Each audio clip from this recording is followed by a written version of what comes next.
Hello everybody, it's me, GhostCritic. A little late, but I got here in the end. It's been a very rough week that has just gone by. If you watch my Wednesday's video, I was full of news about my personal life. I was very excited about it, very hopeful. And of course, inevitably, disappointment was literally just round the corner. And the stress of it all, coupled with trying to get my team at work up to date before I took this week off on holiday, not looking after myself, I managed to grab a bug that was going around and it just basically wiped me out for pretty much on 72 hours. I could barely hold a trade up for very long without falling asleep, and I was just zonked out for basically most of this weekend. Kind of came out the back end of it on Monday feeling a little better, and now I'm here with, I mean, I had to do a video this week because there's a lot to talk about with all the comics that I got, and I didn't really want to miss out this week. I still think my videos are going to be a little bit more sporadic while I kind of settle back down into my normal rut, groove, whatever you want to call it. But I've basically had the wind kicked out of me somewhat over the last week, and I just was not in the mood or in any shape or form health-wise being able to do this. So I'm here now.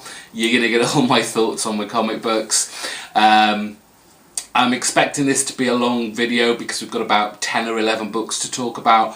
I'm not going to do any editing, though there'll probably be one because my camera only films in half an hour chunks, so there could be one somewhere towards the end. I am expecting this video to go over half an hour, so strap yourself in, folks. As a kind of sorry, even though I don't feel I should have to say I'm sorry, life got in the way and shit happened. But there will be a pick of the week video as well, straight after this. So this week was an amazing week of comic books. In a way, it was good that I kind of had this time out because I really got to kind of absorb the comics much more than I would normally before doing this video, and I just had an amazing time with them. It was very, very difficult to actually pick the best one of all of them, but eventually I did.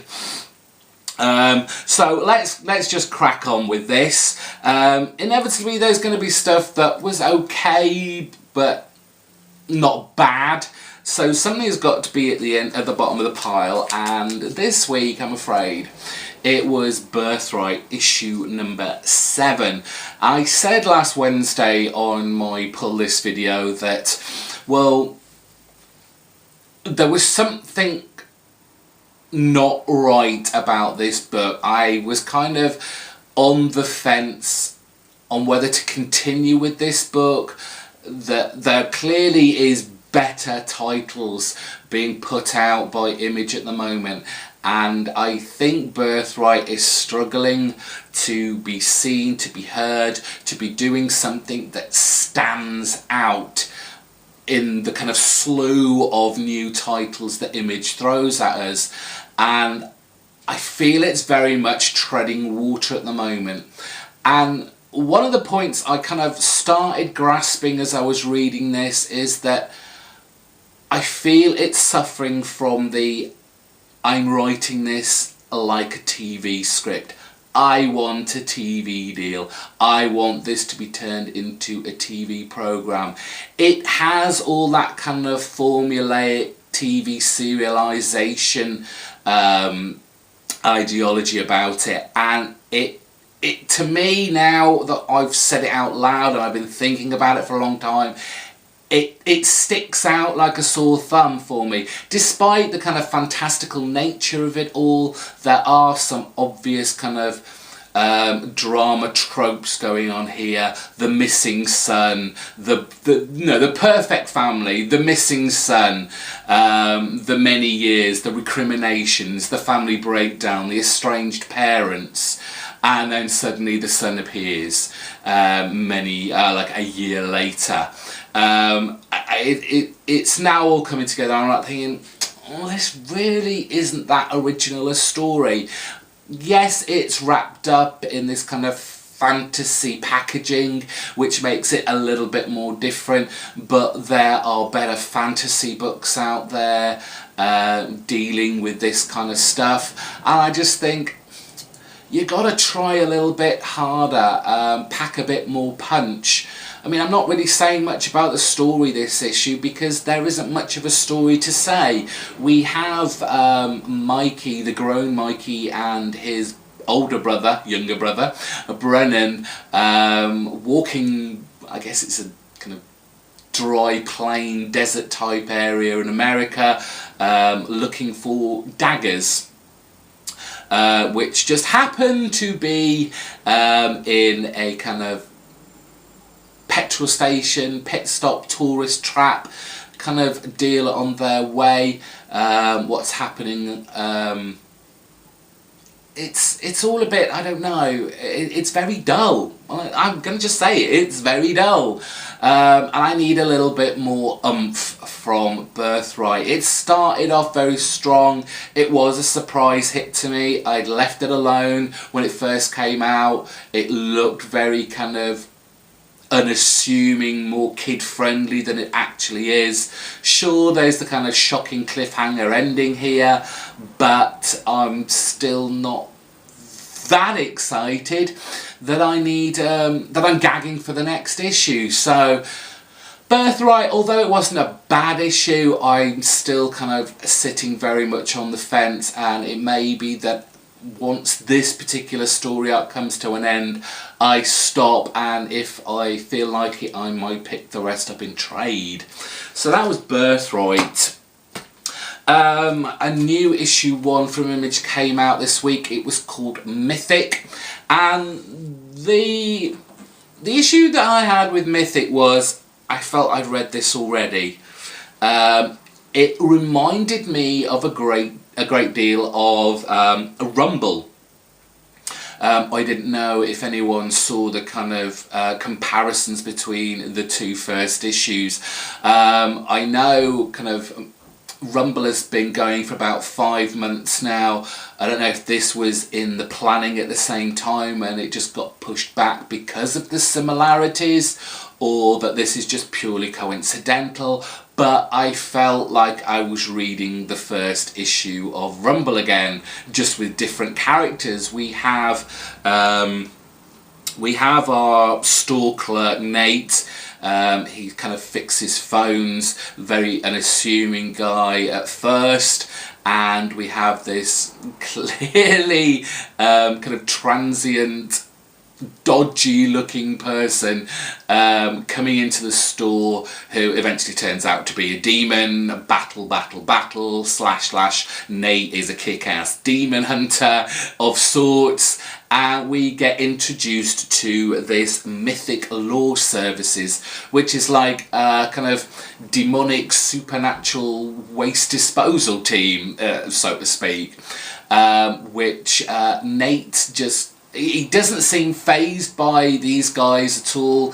The time kind of jumps 5 weeks ahead and he's part of a team. It's all very kooky and almost kitsch in a way. The team have to deal with a drought in obviously a dry plain in, again, America, where it's seen that the earth element hasn't had sex for a while and it's turned against the land and won't let it rain. It's destroying all the villagers' crops, etc. So the team and the kind of team leader is asking the mountain for sex.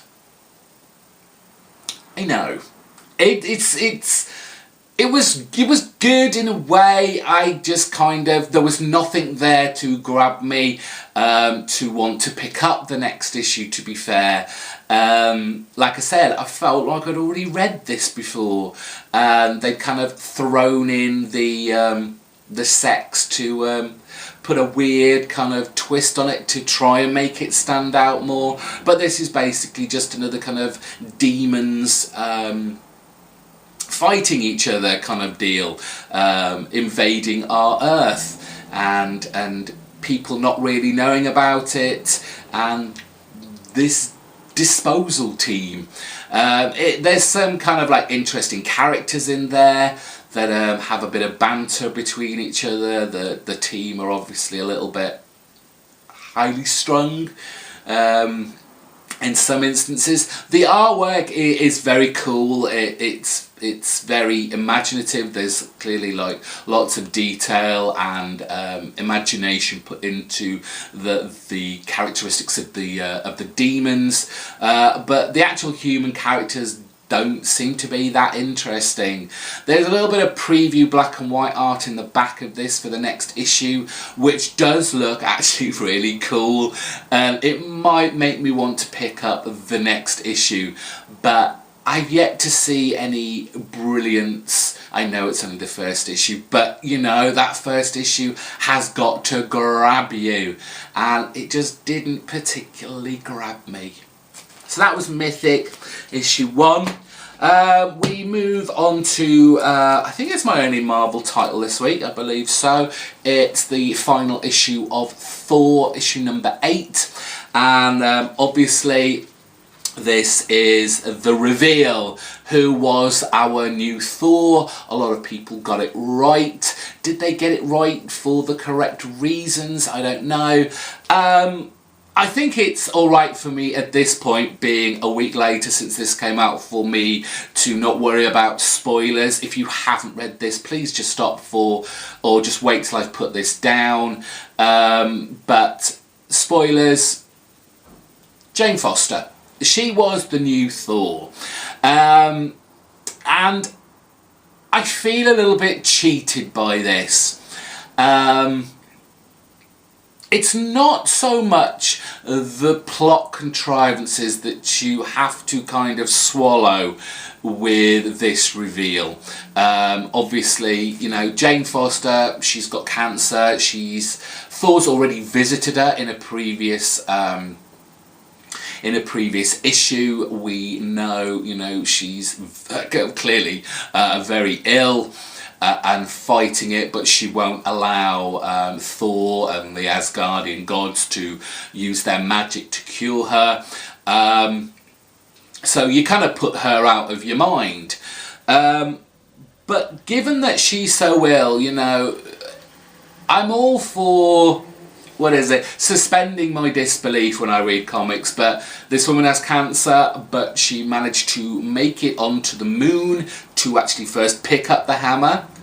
And then, despite the fact that she won't accept, you know, the help of the Asgardians to cure her with magic, she's quite happy to have the magic of the hammer basically, in increments, I guess, kill her anyway. So it's not any of that kind of really annoys me, though I think it's a touch bit lazy writing there from Jason Aaron. It's more to do with the fact that this is the final issue. We know the kind of new incarnation of this book is called Thors. That's plural. And if you've read Secret Wars issue 2, you'll realise where this is going. Thor's is very much like, I guess it's a cop show. They are kind of a police force for our new Secret Wars world. And what annoys me is, okay, what we would have had in here is a great setup now for future stories for Jane Foster to deal with being a superhero, fighting off, you know, evil in its many forms, but fighting cancer at the same time. But I don't think we're going to get the full impact of that in what is essentially will be a teen book. So I think it's disappointing that she's not going to get her own book, that Thor in its current state is not going to continue, and that was my most disappointing and feeling cheated part of this title. However, the artwork in here, Douterman just excelled once again. I can't remember who was the colourist, Wilson. These two together were amazing. They made the kind of like finale fight scene just amazing. It was very bright, it was very kinetic, it was very colourful, it was very dynamic. There was just like action everywhere, throwing in all the great female superheroes, and then kind of bantering with each other. It was really, really great stuff. It's a shame we're not going to see her on her own in this one title. Oh well, I think it was inevitable. Moving on to Astro City issue number 23. We can see on the cover, this is all about a gorilla. Yes, it's Styx, the gorilla, who is a kind of reluctant superhero. He has escaped from a hidden civilization, but just really wants to be a drummer in a band. Think kind of like Marvel's Savage Land crossed with Planet of the Apes. We have this kind of hidden civilization within, I think it was the Antarctica, where a race of apes live, and they are continually fighting off interdimensional invasions. And it isn't until the presence of humans who eventually find their civilization and bring with them the new technology that kind of invasion status ranks up somewhat. But our Styx here isn't happy living in this kind of hidden civilization. He wants to break out, he wants to go and move to Astro City and just play the drums.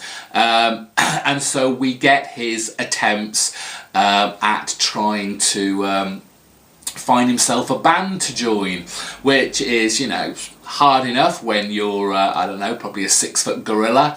But every time he tries to join a band, there seems to be some disaster that he gets kind of enmeshed in and saves people's lives and comes across as a superhero, and everybody thinks he's a superhero. And it's all fun, good stuff. I got to a point towards the end of this where I thought, is any of this actually real, or is he just dreaming this while he's actually still in, you know, kind of daydreaming it all while he's being a soldier in this kind of hidden civilization, and it's just him hoping and dreaming of a better life. I'm not quite sure if that's true. We'll see how the next issue pans out, but just a kind of middle to solid issue of Astro City. We'll see what the kind of maybe twist is in the next issue, as it looks like Kurt Busiek is going to deal with kind of secret identities. Anyone who's interested in kind of Astro City will have enjoyed this at least, but it's still, you know, not the heights it has been. So those were, I guess, the kind of books that were, you know, they were okay. I had issues with some of them. Some of them were just kind of coasting along. The rest of these were pretty damn fucking amazing. And we're kicking off. It's very difficult to put these in any kind of order, so this is just it. East of West, issue 19. Jonathan Hickman. I've said this before, I've never been a huge fan of his writing.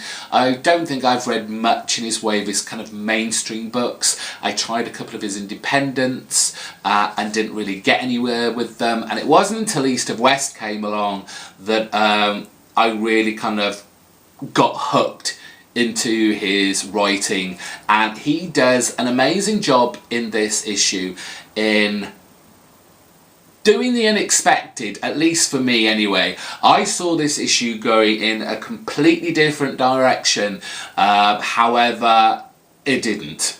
Basically, we're centering on Babylon and Balloon, who have been kind of traversing along the land, going, I'm not quite sure where anymore, to be honest, but we have this kind of teacher-student in a kind of twisted way between the two, where Balloon is essentially teaching Babylon to become Death, really. He is the son of Death. And there is this kind of preparation, it's almost a kind of legacy characterization going on here, that, you know, one day you're going to become Death, and you've got to learn these things, you've got to be able to take life. And Balloon kind of manipulates a lot of the situations that go on in this issue, not least where he has a pack of animals come chasing after Babylon. Babylon's still kind of reticent to kill anything, even to survive as a kind of a food source, and it's still up to Babylon to kill the food for him.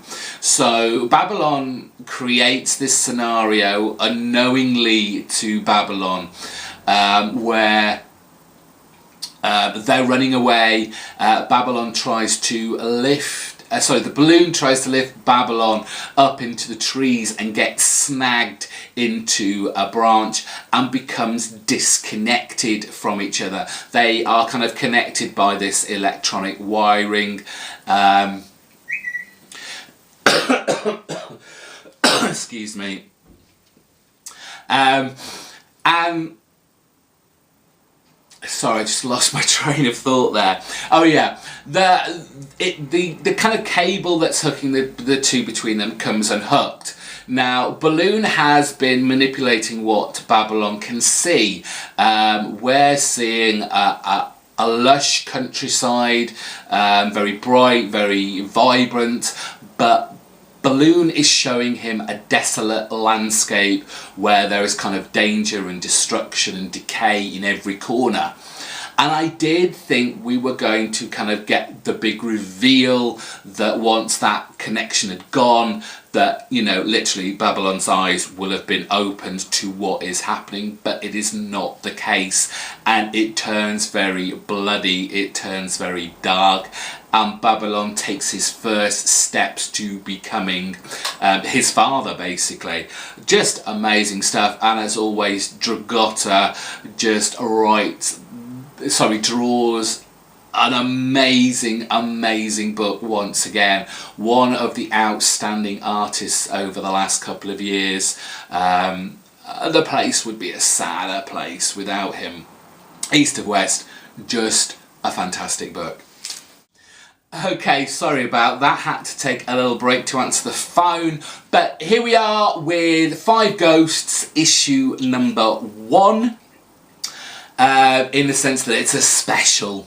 We don't call them annuals in the Image world, because really this is what it is. It's like an annual, and it's the first of its kind. This is a kind of bumper pack. It's got 2 stories in, extra pages for us to pour over to this great series that I've championed since the very beginning. And the quality on this is just as great. Has some more intriguing plot lines. We have a change of kind of writer and artist in the first story. We have Vidauri, I'm not quite sure of his or her work. And it is a very distinct, different style than we are used to Barbiere and Moneyham. And they are telling the story, it's almost kind of an origin story of the Dreamstones, those pieces of stones that are embedded into Fabian's body, that house kind of all the ghosts that he uses the powers of. We go all the way back to begin with to kind of England AD 792, and there's this kind of, it's using the idea that, you know, whoever possesses this dreamstone affects how it is used. That person that is using it, are they kind of incredibly evil? Are they good? Are they kind of, you know, there's that grey area in the middle. How does the dreamstone affect them, and how did they affect the dreamstone? And we have this kind of demonic kind of character that got taken over by the dreamstone for its kind of, obviously his prolonged use of the stone, and there is this battle between some soldiers that come across him. I don't want to spoil too much about the story if you've not read it yet, but the stone then lands in someone else's hands, and one of the hands it falls into is very interesting because it happens to be one of the ghosts. So I like this because it's setting up what is, you know, clearly future storylines for Barbier to use in upcoming issues.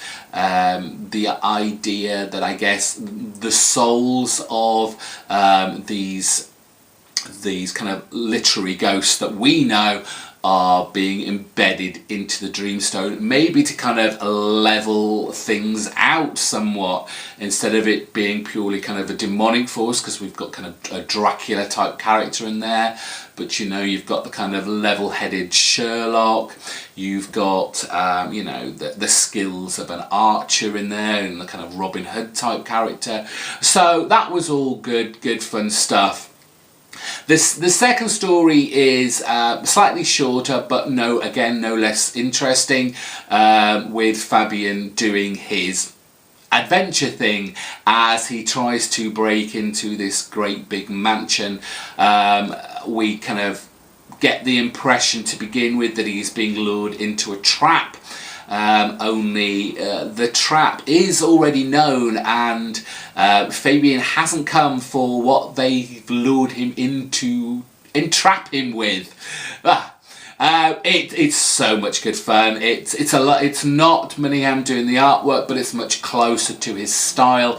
It's very action orientated. He gets to use the powers of the Dreamstone a lot of the time, and again, it's Barbier setting points up, setting plots up for what I'm sure will be future storylines. We have now this, you know, we've heard about the Cabal that wants the Dreamstone and will kind of chase Fabian to the ends of the world to kill him, to retrieve the Dreamstones, and clearly use them for bad things. Just a great surprise for me, because I forgot this was coming out, so I really enjoyed delving into the kind of past world of Five Ghosts. We move on to Black Science issue 14. Matteo Scalera's artwork, just as great as always, fantastic. You know, imagining all these great worlds and dimensions that they keep hopping around. And Remender addresses the point that's kind of got lost a little along the way, and that is, what has been the point of them doing this? What was the point of the pillar in the first place? And Grant, who may not be our original Grant, he may have come from another dimension, but he still has, you know, the same drives, the same commitment that he had previously. He gets quite the telling off from not only our kind of techno shaman, but also his assistant Sean, where they kind of berate him from going from one dimension to another, just causing chaos and destruction, and not actually using the pillar for what it was designed for, to, you know, explore new lands, to help civilizations out. And if there was ever a civilization that needed helping out, it's this one, with this kind of virus that's being spread throughout the population. And, you know, we have the sorcerer, the shaman has this kind of technological doohickey thing that can cure, you know, diseases, but, you know, Grant's just waiting to, you know, hop on to the next dimension, but they get through to him, and, you know, he decides to, you know, man up and become the hero. Another great installment of Black Science. I love this book. People should be picking this up if you're not already. Great sci-fi adventure, a little bit of grit to it, a little bit of danger, and much excitement. So, Black Science, pick it up. Moving on to our last 3 books. We've got Saga issue number 28. Glad to see this soaring once again. I think it's helped by no mean feat by these rebel fighters that have been introduced, which kind of heated up the action, the danger element of it all. But not only that, everyone else's storylines seem to be, you know, pushing on further as well. Gwendolyn and her kind of band have been confronted by the Stork's brother, and he's helping them out get the dragon sperm to hopefully cure the will. We've got Marco and the prince being attacked by the royal guard in space. And we have that sacrifice of, okay, they're not exactly a prominent main character, but they have been used a great deal. But the sacrifice they made is quite impactful. You know, Vaughn's never been one to shy away from killing off kind of not big players, but, you know, certainly those characters at the forefront of the book. And there's kind of a bittersweet irony in the death of this character, them being very much a peaceful, artistic and creative person, but having to do something kind of well, it is the ultimate destruction, the destruction of their own life to save others, which, while a great and noble sacrifice, is still a pity nonetheless. Yes, Saga finally, you know, kind of really soaring up. I'm just ready for them to take another hiatus now and for it to drop back down again. I don't want to sound pessimistic there, but there does seem to be this kind of pattern going with Saga. Who knows where it will go next? Brian K. Vaughan, Brian K. Vaughan and Fiona Staples doing another bang-up job. As we always say, you know, the worse Saga gets, it's still a great comic.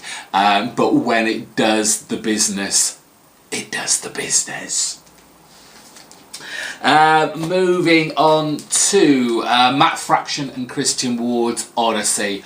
What an amazing book this is.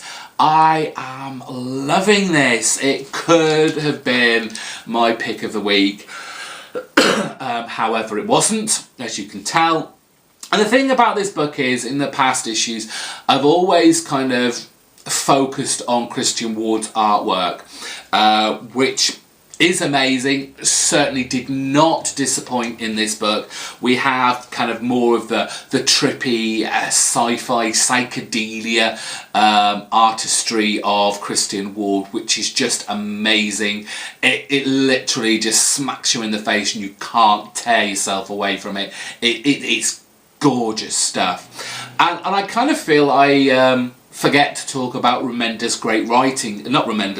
Fraction's writing on this, because he is essentially adapting a kind of a Greek classic, going back, you know, thousands upon thousands of years, and making it accessible accessible to a modern day audience. And while I'm not going to lie, I've struggled with this. I guess because I was kind of out for the count and I had longer to kind of pore over this before talking about it, I kind of got to appreciate the kind of the artistry of his words this time and much more, as I said before talking about it, because even in the first page where he's describing this kind of this battlefield where there has been a kind of bloody massacre, the words he uses, as I was reading this, I'm thinking, this is very much a style, or it's reminiscent of a style that I've read before. And I was thinking, I was scratching my head, and I'm thinking, this is a lot like the first page of Watchmen. There is this dark, gritty, visual but in words depiction of this, you know, this bloody massacre, and you are immediately immersed in the scene, and it just lifts and lifts this book up to greater and greater heights. I implore you, pick up Odyssey.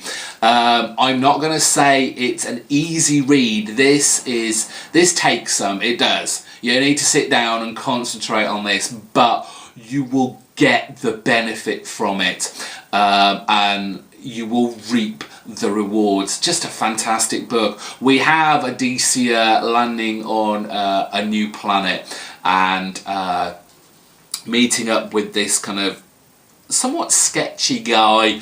What was his name? Is it Aeolus? Or Aeolus? I think that's what his name was. And he is trying to bear a son, and he has a planet full of women who he constantly has sex with. Oh dear me. But it seems to be that all these women only give him females. And he discards them, quite literally, throws them into space if they don't bear him men, kind of an heir, I guess, to his throne. But he makes this kind of really sketchy bargain with ody-c that if he creates this part for her ship that will allow her to speed ever closer to her home of Ithaca a lot sooner than she would, then he will do it as long as he can come along for the ride.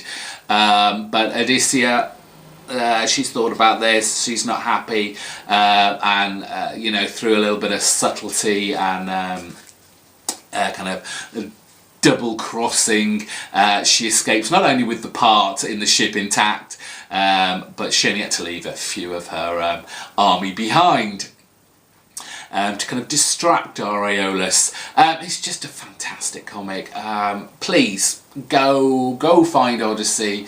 If you want to wait till the trade, my god, that trade will be amazing. But as soon as you got the trade, pick up the singles, get into this title, make sure this Fraction and Ward saga of Greek proportions continues for a long time. Finally, for this video, before I get to my pick of the week, it was Millar and Murphy's Chrono Notes issue number 3. It is odd that this is only a 4-issue mini-series, because it feels like Miller could do so much more with this title, and I think he's missing a trick here. Maybe by the end of issue 4 it sets it up for other mini-series, I don't know, but it just feels a little bit odd to me. But there are so many treats in here that make this book so fun, exciting, entertaining, that, you know, I had a big smile on my face throughout this book. I mean, the first few scenes just made me laugh as one of our kind of time-travelling sciencey blokes is throwing Morrissey out of the Smiths. I just giggled to myself there. and then obviously having to let him back in when he needed to go and save his partner. There's the whole car chase through time, so you've got chariots, you've got tanks, you've got the 1969 Super Bowl, you've got the JFK assassination in there. That, you know, they ruin everything. They ruin all these time zones. And it all kind of ends with a betrayal from someone you didn't see coming. And this is all done while, yes, he's wearing this lady's nightie. It's just fun, this is one of, I mean, we said right at the very start of this video about a comics being written for TV series like Birthright. And while I don't think it's right for this book, the fact that this was already given kind of a movie deal before the book came out, while it didn't sit right with me then, having read 3 issues in, I would love to see this as a movie. This just feels great, and it's something that I would probably enjoy very much watching. And that's it. At least for this video. Thank you for hanging in there if you are still there. Life goes on. The next couple of weeks are going to be a bit sketchy regarding when I've got videos out. I am off this week. I'm away for the next few days. I don't even think I'm going to be able to pick up my comic books tomorrow, but they will eventually get picked up, no fear. So who knows when the next video will come out. Don't forget to watch my pick of the week video. If you've seen last Wednesday's haul video, you will already know now what my pick of the week was. It was a corker. Until next week, please hit subscribe, like, comment down below, all that good stuff. I'll see you next time.